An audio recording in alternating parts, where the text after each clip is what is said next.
রাধে রাধে রাধে রাধে।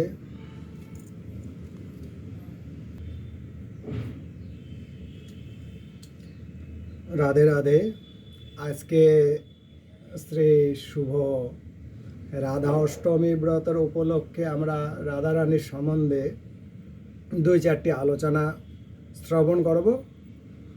তো সর্বপ্রথমে ভক্তিমতী মায়েরা বা বাবারা, আপনারা সকলে জানেন যে রাধা অষ্টমীর আগে ব্রজধামে বৃষভানুর ভাদ্র মাসে যে শুক্লপক্ষে রাধা অষ্টমী হয়, তার সপ্তমীর থেকে কীর্তিদা মা উনি সপ্তমীর দিবসে তাদেরকে নিমন্ত্রণ করেছেন নন্দরাজের কাছে যে তারা আসুক সপ্তমী দিবসে, এসে সমস্ত অষ্টমী দিবসের আয়োজন করুক। তো এই সম্বন্ধে রাধা অষ্টমীর বলছে, শ্রীধাম ব্রজে বৃষভানুপুরে ভাদ্র মাসে শুক্ল প্রতিপদে দিবসে বৃষভানু মহারাজ অর্থাৎ বৃষভানু মহারাজ সিংহদ্বারে নহবত বৎসল এবং পুরের শোভা নন্দীশ্বরবত করা হলো। ষষ্ঠী দিবসে শয়নকাল শ্রী বৃষভানু মহারাজ শ্রীধামচন্দ্র দ্বারায়, কার দ্বারায়? শ্রীধামচন্দ্র দ্বারায়, ঋষি কন্যার দ্বারায় নন্দীশ্বরে শ্রী নন্দ মহারাজ ও শ্রী যশোমতী মাতাদি পরিকার সকলকে এবং অন্যান্য স্থানে কৃষ্ণ জন্মাষ্টমী বত নিমন্ত্রণ পাঠালেন। যেভাবে কৃষ্ণ অষ্টমী করানো হয়েছে সেইভাবে নিমন্ত্রণ পাঠালেন। আর বললেন, আমাদের কন্যাশ্রী রাধার জন্ম মহোৎসবের আপনারা সকলেই আসুন। এই উৎসবে আপনারা আগামীকাল সপ্তমী দিবসে প্রাতকালে সপরিকার সহ এসে সমস্ত কাজ সমাধান করুন। আমি কিছুই জানি না, এইভাবে নিমন্ত্রণ জ্ঞাপন করলেন। নবদ্বীপ লীলায় মহাপ্রভুর ভাবাবিষ্টতে আছেন যে শ্রীধাম নবদ্বীপে ভাদ্র মাসে শুক্ল সপ্তমী দিবসে প্রাতকালে শ্রীমান মহাপ্রভু নিত্যবত প্রাতকৃত্য স্নান বেশভূষান্তে জলযজ্ঞ করে ভক্তগণের সঙ্গে শ্রীমদ্ ভাগবতে শ্রবণে বসলেন নবদ্বীপে ধামে। শ্রী গদাধর পণ্ডিত মহাপ্রভুর মন জেনে নন্দীশ্বর থেকে শ্রী নন্দ মহারাজাদি সপরিবারের শ্রী বৃষভানুপুরের বর্ষনাতে, কোথায়? বর্ষনাতে শ্রী রাধার জন্মোৎসব আগমনাদি বর্ণনা করলেন। শ্রবণে সকলে ব্রজের ভাবে আবিষ্ট হলেন। অন্যান্য লীলা নিত্যবত হবে, অর্থাৎ সপ্তমী দিবসের লীলা। সপ্তমী দিবসে কি হলো? ব্রজলীলা বলছে, শ্রী ব্রজধামে বৃষভানুপুরের ভাদ্র মাসে শুক্ল সপ্তমী দিবসে শ্রী রাধার নিত্যবত প্রাতকৃত্য স্নান বেশভূষাদি করে শ্রীকৃষ্ণের আগমন প্রতীক্ষায় বসে আছেন। ইতি বৎসরে নন্দীশ্বরে হতে শ্রী নন্দ মহারাজ ও ভ্রাতাগণ সহ পরিবার বর্গ সহিত প্রাতকৃত্য ও সমাপন্তে জলযজ্ঞ করে মহাসমারোহ বর্ষনা গমন করলেন। দূর হতে বাদ্যধ্বনি শুনে শ্রী বৃষভানু মহারাজ ভ্রাতাগণ সহিত শ্রী কীর্তিদা মহারানীর ভাতৃগণ সহিত অগ্রসর হয়ে শ্রীকৃষ্ণ জন্মাষ্টমী বত অভ্যন্তরে করে পুরে নিয়ে গিয়ে সকলকে যথাযোগ্য বাসগৃহে দিলেন। তারপর কীর্তিদা মাতা আহ্বানে সকলে জলযজ্ঞন্তে মুখ প্রক্ষালন করে তাম্বুল গ্রহণ করে নিজ নিজ শয়নালয়ে গিয়ে শয়ন করলেন। তা সপ্তমী দিবসে। তারপরে শ্রী রাধা সখীগণ ও যুতেশ্বরীগণ সহ জলযজ্ঞে করে রন্ধনাদি কার্য আরম্ভ করিল। সকলে মিলে বিবিধ প্রকার অন্ন ব্যঞ্জন, ভাজা ভোজি, পুরি, কচুরি, অমৃত কেলা, লাড্ডুকাদি মিষ্টান্ন পকান্ন প্রস্তুত করলেন। তখন তখন কৃত্তিদা মাতা আদেশে শ্রীরামচন্দ্র সকলকে ডেকে এনে ভোজনে নিমিত্ত বিস্তৃত প্রাঙ্গণে বসালেন। অগ্রে কে পরিবেশন করবে, অগ্রে কে পরিবেশন করবে, এ বিষয়ে শ্রী রাধা এবং জ্যোতিষ্বরীগণের মধ্যে প্রেম কলহ আরম্ভ হলো। শ্যামলা সখী বাহ্যে রোষে প্রকাশ্য করলেন। শ্রী রাধাকে বললেন, এই তোমার পিতার নিমন্ত্রণ, আমাদের কি দেয়? অগ্রে তুমি পরিবেশন করো বা নাই করো, এটা তো আমাদের নিমন্ত্রণ না, এটা তোমার পিতার নিমন্ত্রণ। যা তোমার ইচ্ছা তাই করো। তুমি যদি সম্মান করতে পারো তোমার পিতার মান থাকবে, সম্মান করতে না পারো তোমার পিতার মান থাকবে না। এইরূপ পরস্পরে কলহ শুনে শ্রী যশোমতী মাতা এসে সমাধান করে পরিবেশন পঙ্ক্তি বিভাগ করে দিলেন। তখন সকলেই নিজ নিজ পঙ্ক্তি পরিবেশন করতে লাগলেন। প্রথমে অন্ন ব্যঞ্জন, ভাজা ভুজি পুরি, কটরি, পায়স, মিষ্টান্ন, পকান্ন এবং অমৃতকেলি, চন্দ্রকান্ত, লাড্ডুকাদি যথাক্রমে পরিবেশন করতে লাগলেন। সকলেই হাস্য পরিহাস্য কৌতুকের সহিত পরমানন্দে ভোজনাচমন্তে তাম্বুল চর্বণ করতে করতে নিজ নিজ বাসগৃহে গিয়ে বিশ্রাম করলেন।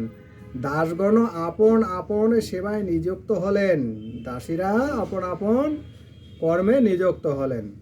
এদিকে অন্তপুরে সকলে ক্রমান্বয়ে ভোজনাবান্তে নিজ নিজ স্থানে গিয়ে বিশ্রাম করলেন। দাসীগণ আপন আপন সেবায় নিযুক্ত করলেন। শ্রী গুরু মঞ্জুরির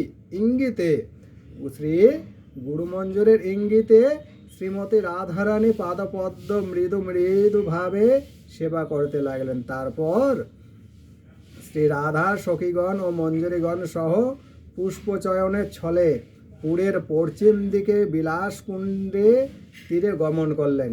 শ্রী গুরু মঞ্জুরের ইঙ্গিতে সাধক মঞ্জুরি শ্রীকৃষ্ণের সংকেত দিয়ে গেলেন। তখন শ্রীকৃষ্ণ গোপনে তথায় গমন করলেন, অর্থাৎ শ্রীকৃষ্ণ গোপনে ওখানে চলে গেলেন। শ্রী রাধার সহিত কুঞ্জে মিলন বিলাসাদি অন্তে যোগপীঠ করে পূর্ণ সকলে নিজ নিজ বিশ্রাম গৃহে এসে বিশ্রাম করলেন। তারপর শ্রী রাধা সখীগণ ও মঞ্জুরিগণ সহ পক্কান্ন মিষ্টান্ন লাড্ডুকাদি প্রস্তুত করে সূর্য পূজার ছলে অভিসার করে রাধাকুণ্ডের তীরে মধ্যাহ্নকালে সকলে লীলা করে সূর্য পূজার অন্তে অপরাহ্নকালে গৃহে এসে অন্যান্য লীলাদের নিত্যবত হবে। এই সপ্তমী দিবসের থেকে সপ্তমী অর্থাৎ শ্রী রাধা অষ্টমীর উপলক্ষে সপ্তমী হতে নবমী পর্যন্ত 3 দিন শ্রীকৃষ্ণের গোচরণ বন্ধ থাকে। কি এই 3 দিন? সপ্তমী দিবসে নেমন্তন্ন খেতে রাধার গৃহে শ্রীকৃষ্ণ আসেন সপ্তমী দিবস, এবং অষ্টমীতে থাকবেন, এবং নবমীতে মহানন্দ উৎসব করে তারপর দশমীতে গোচরণে যাবেন। 3 দিন গোচরণ বন্ধ থাকে।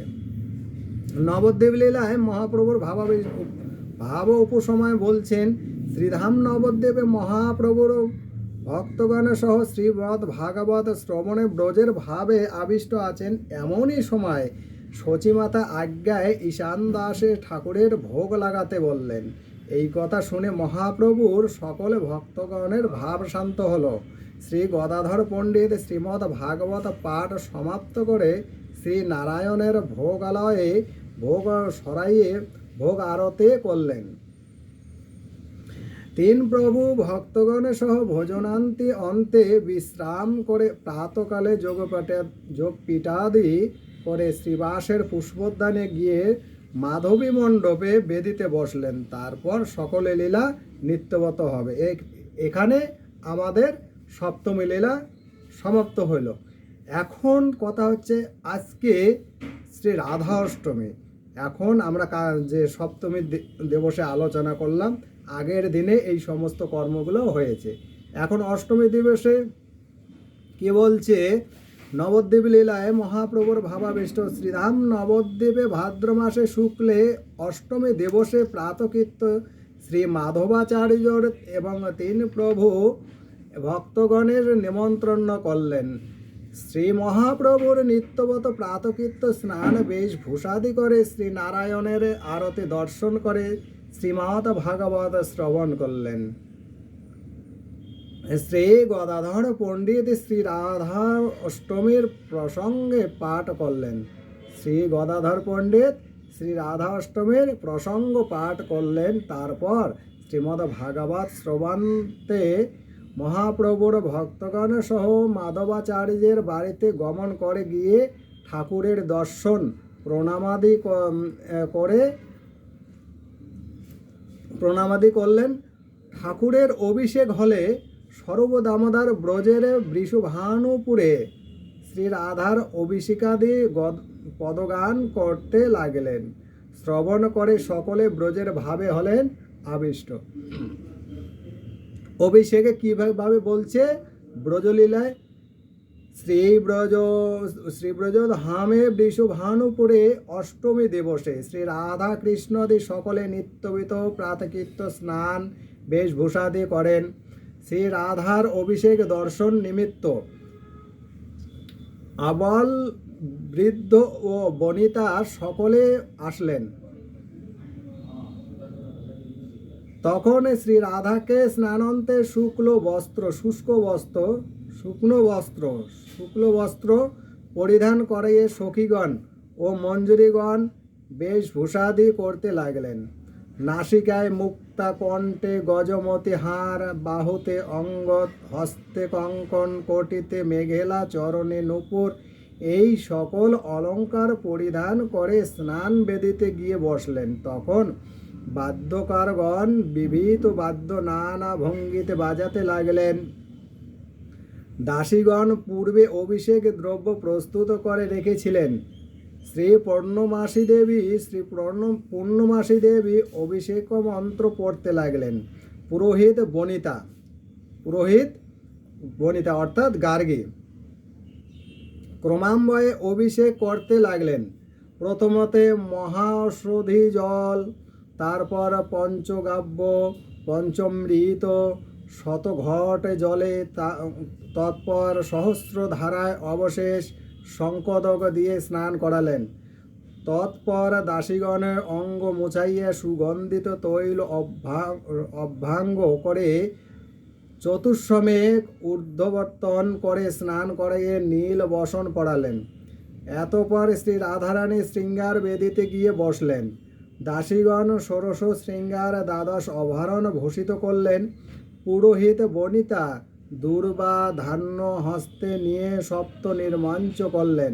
দাসীগণ আরতি করলে শ্রী পূর্ণমাসী দেবী নির্মঞ্চন করে আশীর্বাদ করলেন। যশোমতী মাতাদি শ্রী রাধার কণ্ঠে মণিহারাদি পড়াইয়ে বস্ত্র অলঙ্কারাদি ভেট দিয়ে আশীর্বাদ করলেন। এই প্রকার সকল জ্যোতিষীগণ ভেট দিলেন। তারপর শ্রী রাধা অলঙ্কৃত একটি গাভী বৎস শ্রী রাধার অলঙ্কৃতা একটি গাভী বৎস সহিত দান করলেন। বৃষভানু মহারাজ ওইরূপ হাজার হাজার অলঙ্কৃত সবৎস দুগ্ধবতী গাভী দান করলেন। শ্রী রাধার শ্রী পূর্ণমাসী দেবী আদি এবং পিতামাতা প্রভৃতি মান্যগণ্যগণ ক্রমপূর্বক দণ্ডবত প্রণাম করলেন। তারপর শ্রী কৃত্তিদা মাতা আহ্বানে শ্রী বৃষভানু মহারাজের নন্দ মহারাজাদি এবং কৃষ্ণাদি সকলে জলযজ্ঞ করে, পরে শ্রী রাধার জ্যোতিশ্বরীগণ সকলে জলযজ্ঞ করে রন্ধন নিমিত্ত অলঙ্কারাদি উত্থান করে রন্ধনের যোগ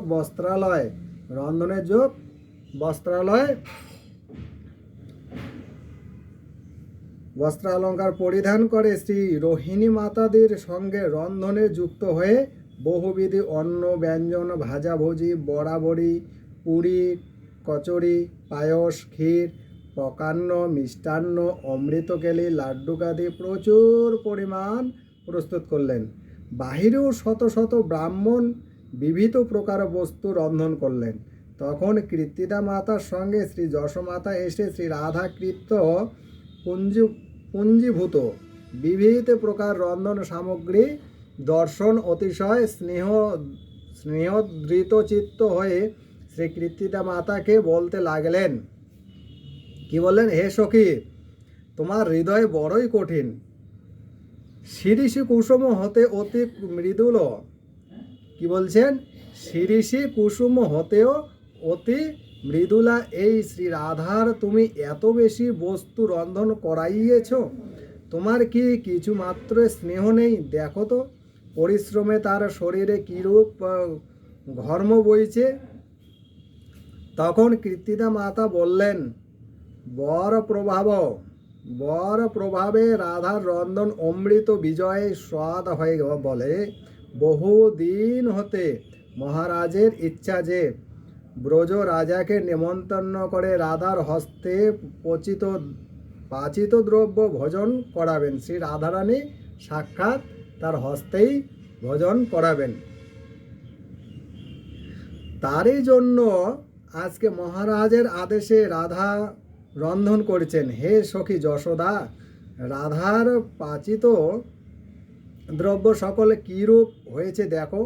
তখন রোহিণী মাতা দ্রব্য সকল বর্ণনা করে দেখাচ্ছেন। শ্রী রাধার সখী ও মঞ্জুরিগণ এবং জ্যোতিশ্বরী গণাদি সকলে এসে শ্রী যশোমতী মাতাকে চরণে প্রণাম করলেন। তিনি আশীর্বাদ করে বললেন, রাধে, তোমার পাচিত দ্রব্য সৌন্দর্যের ও সৌরভে আমার নয়ন ও নাসিকা তৃপ্ত হলো। শ্রী রোহিণী মাতা বললেন, হে কৃষ্ণ জননী, এই শ্রী রাধার হেমকান্তমণি আর শ্রীকৃষ্ণ ইন্দ্র নীলমণি এরা উভয়ে যেন ব্রজপুরে লক্ষ্মীকণ্ঠ ভূষণে যুগ্মহার স্বরূপ। শুনে শ্রী রাধা নাসাপুট প্রফুল্লিত করে লজ্জিত হলেন। তদ্দর্শনে ললিতাদি সখীগণ উল্লাসিত হলেন। তখন শ্রী যশোমতী মাতা দাসীগণ ঠাকুরের ভোগ সাজাতে শ্রী রাধাকে ব্যঞ্জনাদি করে শ্রম দূর করাতে আদেশ করলেন। তারপর পূজারী ঠাকুরের ভোগ রাগাদি সমর্পণ করলেন। এতপর সকলে যথাযোগ্য বস্ত্রাদি পরে শ্রীকৃষ্ণের জন্মাষ্টমী ব্রত বিভিন্ন প্রাঙ্গণে পৃথক রূপে দদিকাদি খেলা করতে আরম্ভ করলেন।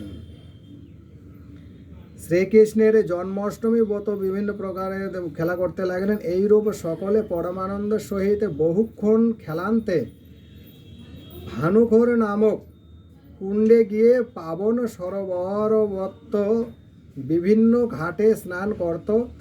তীরে উঠে সকলে শুষ্ক বস্ত্র পরিধান করে গৃহে গেলেন।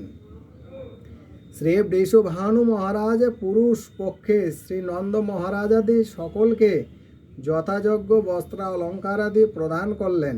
শ্রী কীর্তিদা মাতা এতপরে শ্রী যশোমতী মাতাকে মহিলা সকলকে মূল্যবান যথাযোগ্য বস্ত্র অলঙ্কারাদি প্রদান করলেন। তখন বৃষভানু মহারাজ প্রথমে ব্রাহ্মণ সকলকে বহুবিধ মিষ্টান্ন প্রকন্ন ভোজন করাইলেন।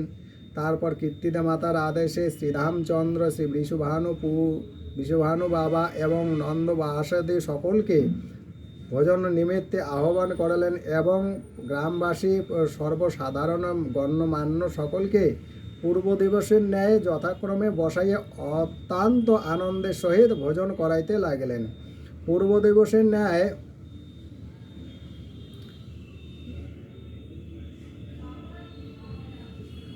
শ্রী রাধারানী সখী ও মঞ্জুরিগণ এবং জ্যোতিশ্বরীগণ সকলে পরিবেশন করতে লাগলেন। তখন ভোজন করতে করতে মধুমঙ্গল আনন্দে শ্রী রাধার রন্ধন প্রশংসা করে বললেন, হে সখাগণ, এই অমৃত হতে সুস্বাদু ভোজ্য দ্রব্য আস্বাদন করে আমি কৃতার্থ হইলাম। হে কৃষ্ণ, বাক্যলাভ পরিত্যাগ করে ভোজন করো।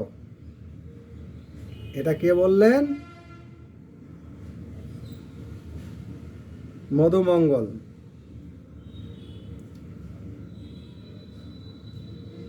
কারণ ভোজনের সময় আলাপ করলে ভোজনের ব্যাঘাত ঘটে। হ্যাঁ,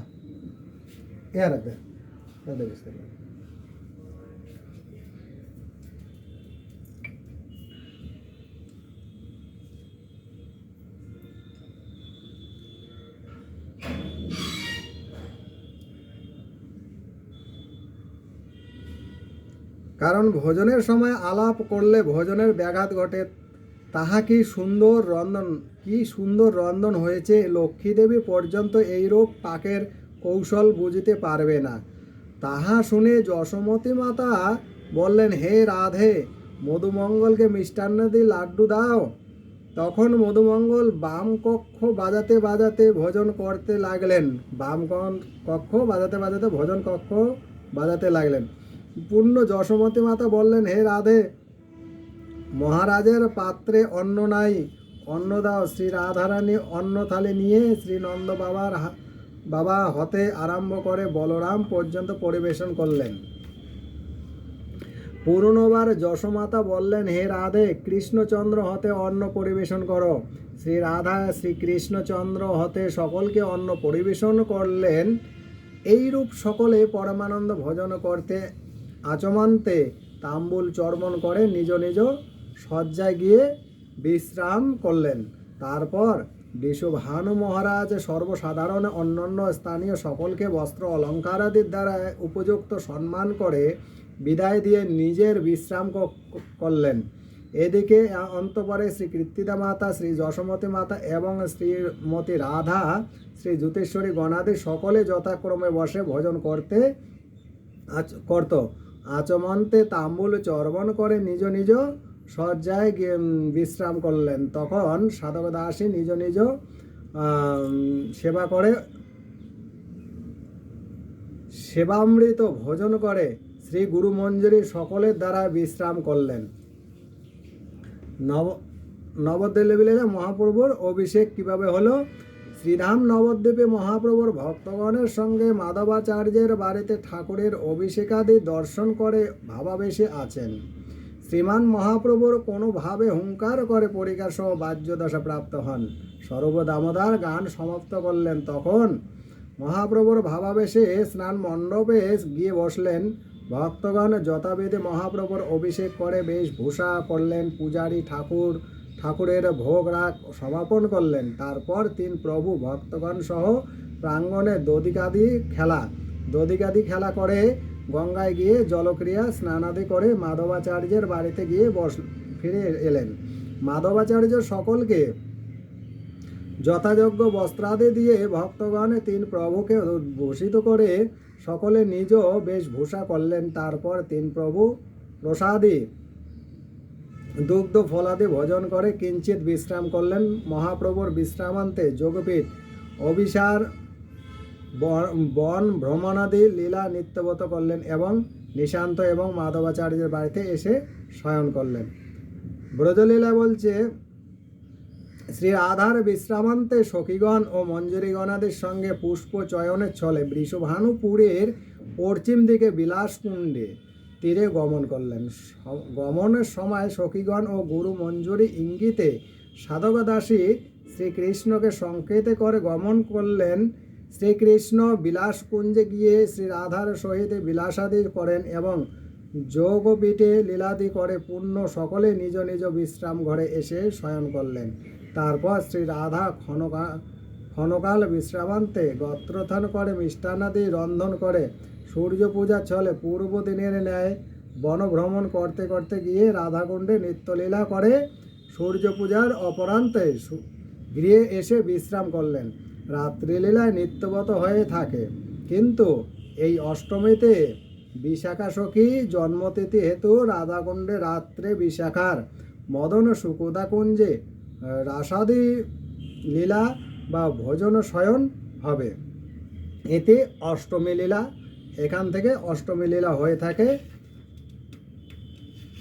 এবং তারপর অষ্টমীর পরে নবমী লীলা হয়ে সকলকে বিদায় দিতে লাগবে। নবমী লীলার মধ্যে একটু আমরা সংক্ষেপে শ্রবণ করব। তাই নবমী লীলার মধ্যে বলছে কি গো, নবদ্বীপে নবমী লীলাতে শ্রীধাম নবদ্বীপে মহাপ্রভুর ভক্তগণ সহ নবমী দিবসে মাধবাচার্যের বাড়িতে প্রাতকৃত্য স্নান বেশভূষা ভাগবত শ্রবণ ভজনাদি করে কিঞ্চিত বিশ্রাম করলেন সামান্য পরিমাণ। তারপরে যোগপীঠে লীলান্তে বন ভ্রমণ করে গমন করলেন। শ্রীবাসের পুষ্পোদ্যানে নিত্যবত মধ্যাহ্নকালে যোগপীঠাদি লীলা করে অপরাহ্ন পূর্ণ মাধবাচার্যের বাড়িতে এসে গঙ্গা স্নান বেশভূষান্তে জল যোগাদি করলেন। তারপর তিন প্রভু ভক্তগণ সহ গৃহে যাবার সময় বিদায় চাইলেন। মাধবাচার্য সকলকে যথাযোগ্য বস্ত্র অলঙ্কারাদি দিয়ে বিদায় দিলেন। নিজপুরে এসে তিন প্রভুর ভক্তগণ সহ নিত্যব্রত লীলাদি করলেন। শ্রী ব্রজলীলায় এইরকম বলছেন নন্দ মহারাজাদের বিদায়। এখন সকলকে বিদায় দেবেন। শ্রী ব্রজধামে বৃষভানুপুরের নবমী দিবসে শ্রী রাধা কৃষ্ণাদি সখীগণ এবং মঞ্জুরি গণাদি সকলেই নিত্যবিত প্রাতকৃত স্নান বেশভূষান্তে ক্রমান্বয়ে জলযজ্ঞ করলেন। তারপর শ্রী রাধিকাদি রন্ধনান্তে ঠাকুরের ভোগ হলে সকলে পূর্ব দিনবত ক্রমান্বয়ে ভোজন করে বিশ্রাম করলেন। শ্রী রাধাকৃষ্ণের পূর্ব দিনবত যোগপীঠ লীলান্তে অন্যান্য লীলাবন ভ্রমণ নিত্যবত করে অপরাহ্নে বৃষভানুপুরে গৃহে এসে স্নান বেশভূষাদি করলেন। শ্রী রাধা সখী ও মঞ্জুরিগণ এবং জ্যোতিশ্বরীগণ সহ জলযজ্ঞ করলেন। তারপর শ্রী নন্দ মহারাজাদি সকলে নিজ নিজ গৃহে যাবার জন্য শ্রী বৃষভানু মহারাজের নিকটে বিদায় চাইলেন। বৃষভানু মহারাজ শ্রী নন্দ মহারাজাদি সকলকে মূল্যবান বা বস্ত্র অলঙ্কারাদি দিয়ে সম্মান করে বিদায় দিলেন। এই প্রকার অন্তপুরে কৃত্তিদা মাতা শ্রী যশোমতী মাতাদি সকলকে যথাযোগ্য বস্ত্র অলঙ্কারাদি দিয়ে শ্রী যশোমতী মাতার সঙ্গে আলিঙ্গন করে বিদায় নিলেন। তখন শ্রী রাধারানী সখীয় ও মঞ্জুরিগণ এবং জ্যোতিশ্বরীগণ সকলের শ্রী যশোমতী মাতার চরণে প্রণাম করলেন। শ্রী যশোমতী মাতা সকলকে আলিঙ্গন শিরঘ্রাণাদি করত আশীর্বাদ করে বিদায় দিলে সকলে নিজ নিজ গৃহে গমন করলেন। ইতি অষ্টমী লীলা। জ্ঞাতব্যর মধ্যে অষ্টসখী জন্ম তিথাদিতে রাত্রি লীলায় বৃন্দাবনে রসাদি পর রাধাকুণ্ডে এসে তৎ সখীর কুঞ্জে রাসাদি লীলা এবং ভোজন শয়নে লীলা হয়ে থাকে। শ্রী রাধার বিশাখা সখীর জন্মতিথিতে বিশাখা সখীর কুঞ্জে রাস সঙ্গমস্থলেতে রাস হয়ে থাকে। তারপর সুবলানন্দ কুঞ্জে মধুপান, বিলাসন্তে মানস পাবন ঘাটে স্নান এবং মদন শুকুদা কুঞ্জে ভজন শয়নাদি, ভাদ্র পূর্ণিমার রঙ্গদেবীর কুঞ্জে রাস মধুপান এবং বিলাসেতে জলকেলি করে রঙ্গদেবীর কুঞ্জে ভজন শয়ন লীলা হয়ে থাকে। তো জয় শ্রী রাধে। আজকে আমরা শ্রবণ করলাম শ্রী রাধা অষ্টমী, রাধার জন্মদিন পালন কিভাবে করা হয়। আর সপ্তমী দিবস থেকে শুরু করে নবমী দিবস পর্যন্ত আমরা কথোপকথন শ্রবণ করলাম। তো আজকে এই রাধা অষ্টমীর দিনে যে একবার রাধা অষ্টমী সম্পূর্ণভাবে ব্রতটা পালন করবেন তিনি প্রচুর পরিমাণ একাদশীর যে ফল পাবে, লক্ষ লক্ষ একাদশীর ফল প্রাপ্ত হবে সেই আমাদের রাধা অষ্টমী ব্রত পালন করলে। এই রাধা অষ্টমী ব্রত কথোপকথন যিনি শ্রবণ করাবেন, যিনি পঠন করবেন, তিনি গোলক বৈকুণ্ঠ ধাম প্রাপ্ত হবেন। তো চলুন ভক্তবিন্দু, ভক্তিমতী মায়েরা, আমরা আজকে এই রাধা অষ্টমী লীলার ব্রত কথা সকলকে শ্রবণ করার জন্য আমরা এই ভিডিওটি শেয়ার করব এবং কমেন্ট করে জানাবেন যে আপনাদের কেমন লাগলো।